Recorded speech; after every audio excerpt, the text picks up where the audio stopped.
ఆంధ్రప్రదేశ్ రాష్ట్రంలో టీడీపీ కూటమి ప్రభుత్వం కొలువు తీరిన విషయం తెలిసిందే. ఎన్నికల్లో టీడీపీ ఘన విజయం సాధించి ప్రభుత్వాన్ని ఏర్పాటు చేసి పాలనా పగ్గాలు చేపట్టింది.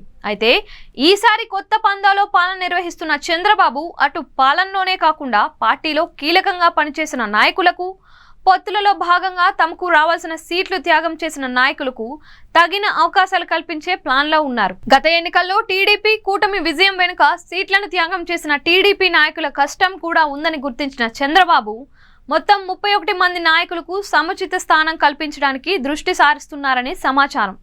ఏపీ అసెంబ్లీ ఎన్నికల్లో తెలుగుదేశం పార్టీ 175 స్థానాలకు 144 స్థానాల్లో పోటీ చేసింది. పొత్తులలో భాగంగా మిగతా 31 స్థానాల్లో 21 స్థానాలు జనసేనకు కేటాయించి 10 స్థానాలను బీజేపీకి ఇచ్చింది. దీంతో 31 నియోజకవర్గాల్లో తెలుగుదేశం పార్టీ ఇన్ఛార్జీలకు ఎన్నికల్లో పోటీ చేసే అవకాశం రాలేదు.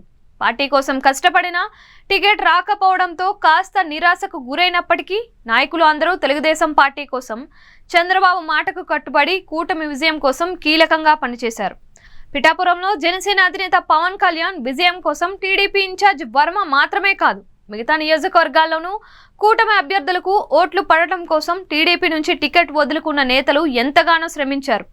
ఇక ఇప్పుడు ఈ 31 మందికి నామినేటెడ్ పదవులు ఇవ్వడానికి చంద్రబాబు రంగం సిద్ధం చేస్తున్నారని తెలుస్తోంది. పార్టీ కోసం కష్టపడిన వాళ్ళకి ఖచ్చితంగా గుర్తింపు ఉంటుందని ఇప్పటికే అనేక సార్లు చెప్పిన చంద్రబాబు నామినేటెడ్ పదవులతో పాటు రాజ్యసభ, శాసన మండలిలో ఖాళీ అయ్యే స్థానాలను సీట్లు కోల్పోయిన నేతలకు ఇవ్వాలి అనే ప్లాన్లో ఉన్నారని సమాచారం. ఈ మేరకు చంద్రబాబు ఇంటర్నల్ గా కూడా కసరత్తు చేస్తున్నట్లు తెలుస్తోంది.